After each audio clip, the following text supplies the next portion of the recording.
欢迎来到妮娜音乐日记，和妮娜一起开启快乐的钢琴旅行吧。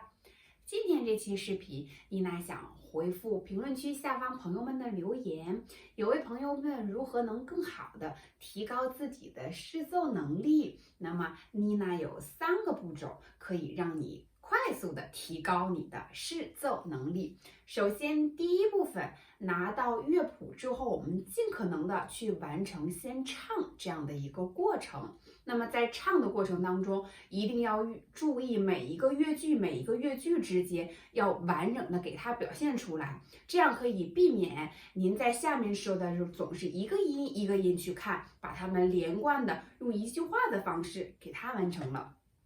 第二个部分，就是在你平时的练习过程当中，可以适当的加入音阶、爬音这样的练习。我们可以看到很多的乐曲，其实它都是通过很多的音阶、爬音去完成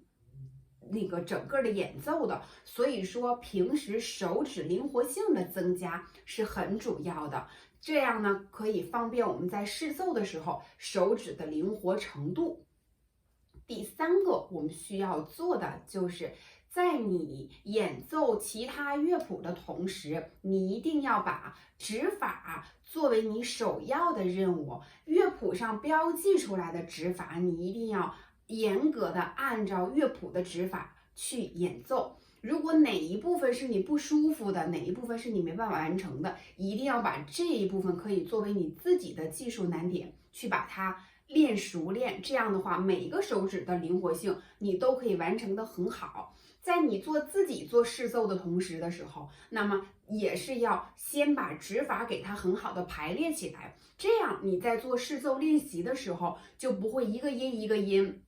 几个音这样的去跳动，而是一弹就是一整串完整的一个乐句。所以指法是弹奏视奏的这个过程当中很重要的一部分。那么相信这3个部分都会对你视奏有一定的帮助。那么最后妮娜想说一说，在练习视奏或者是拿到一首新的曲子的同时，我们一定要注意，我们的演奏都是我们现在演奏的这一个小节的同时，我们的眼睛和我们的脑袋已经要进入到下一个音符、下一个小节了。也就是说，我们的脑袋和眼睛始终比你的手更加提前的进入到你接下来的演奏，这样才能使你的演奏和你的视奏真正的连接在一块儿。这个是很多同学在下面练习的时候，无论视奏还是新乐曲都会出现的一个问题，没办法很好的连续性的演奏出来。好了，今天的视频就到这儿了，希望妮娜做的这期视频能对朋友们有帮助。如果还是有任何问题的话，欢迎你在评论区下方继续给妮娜留言，妮娜会第一时间给大家回复的。今天的视频就到这儿了，我们下次再见，拜拜。